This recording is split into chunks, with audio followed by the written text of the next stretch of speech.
में आप सभी का स्वागत है। आपके साथ मैं हूं जुहम रुबा। फिरोजाबाद में यूपी के बाद की खबर का बड़ा असर हुआ है। राशन डीलर की मनमानी और कार्ड धारकों के साथ धोखाधड़ी के मामले में अब प्रशासन ने सख्ती दिखाई है। हमारी खबर चलने के बाद में आरोपी डीलर के खिलाफ की एफआईआर दर्ज की गई है। आखिर क्या है पूरा मामला, आप देखिए इस रिपोर्ट में। फिरोजाबाद में यूपी की बात की खबर ने एक बार फिर दिखाया अपना दमदार असर।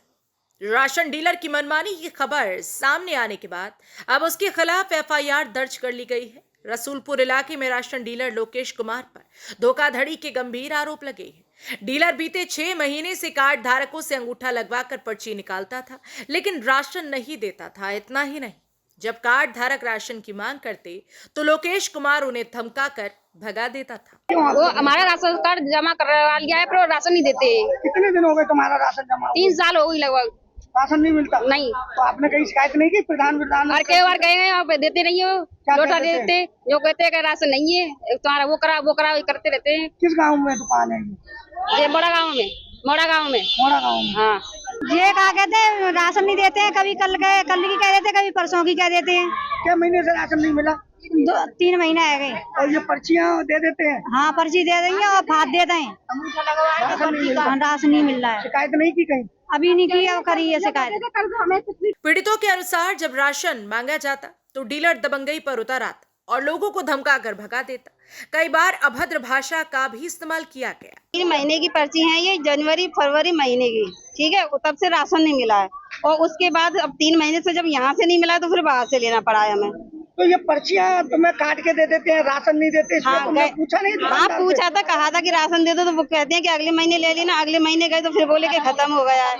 फिर आपने इन पर्चियों को ले जाके शिकायत नहीं की? अब शिकायत करके उनसे कहा कि हमें पर्ची दे दो, कि अभी है नहीं है, अभी है नहीं है, आगे ले लेना, अगले महीने लेना। तब से ये 3 महीने से रखी है। 3 महीने के बाद फिर हम वहाँ गए नहीं। 3 महीने फिर हमने कनाडा से लिया। क्या नाम है तुम्हारा? कमलेश नाम है हमारा। कहाँ रहती है? मोड़ा में। दिक्कत ये है, पता नहीं भैया, 10 बजे तक खुलता है, 2 बजे तक बढ़ता है, उसके बाद भीड़ हो जाती है, बंद होने का टाइम हो जाता है, सुबह से शाम तक लाने में लगते हैं, उसके बाद नंबर आने के टाइम पे बंद हो जाता है। राशन मिलता है समय से? नहीं, मतलब मिलता है, लेकिन ऐसे ही मिलता, कल आना। अब 4 दिन अपने घर की मजदूरी मारे। नाम में राशन कोटा है? लोकेश के नाम में। और आपको राशन कौन देता है? वही भैया बांटते हैं, उनके बड़े भाई हैं, तो उनके दोनों बांटते हैं। कभी वो भी आ जाते हैं। अच्छा, जो अभी आपने आरोप लगाया कि आपके साथ बदतमीजी करता है, वो कौन करता है? वो उनके कोई, चाहे उनके फेवर वाले हों, चाहे उनके कार्यकर्ता हों, चाहे राशन बांटने वाले हों। एक लड़के ने अभी 3 महीने पहले ये कहा था, मतलब सारी लेडीजें गुस्से में बैठ गई कि जब उनका नंबर आने का टाइम हुआ तो उन्होंने कांटा बंद कर दिया। तो बोले कि अब नहीं बटेगा। लेडीजों ने ये कहा, नहीं हम तो लेके ही जाएंगे, कि घर जाओ, सुबह आना। कहीं हम तो यहीं सोएंगे, यहीं रहेंगे, लेकिन राशन लेके जाएंगे। तो उनका बंदा कह रहा है ऐसा नहीं मानेंगे, डंडा लेकर ना लठियाओ तब जाएंगी। मतलब राशन लेने जाते हैं कि पिटने जाते हैं। हमने इन भैया से कई बार शिकायत की है कि भैया देखो, आप बोलो, आप हमारी सुनो, हम आपकी सुनेंगे, हम तुम्हारी लेबर की नहीं सुनेंगे। अब ये पता नहीं उनसे मना करते हैं कि वो अपने मन से बोलते हैं कि कैसे बोलते हैं। कहाँ की घटना है ये? यही मोड़ा की। 1 जुलाई को हुई जांच में सामने आया कि डीलर की जगह उसका भाई राशन बांट रहा था। 174 कार्ड धारकों के बयान दर्ज हुए, जिनमें से 105 लोगों ने डीलर के खिलाफ स्पष्ट आरोप लगाए। 4 जुलाई को एसडीएम सदर के नेतृत्व में पूर्ति निरीक्षक ने दुकान की जांच की। दुकान पर जरूरी सूचना बोर्ड तक नहीं लगे थे। राशन के उठान और वितरण में भी अंतर पाया गया।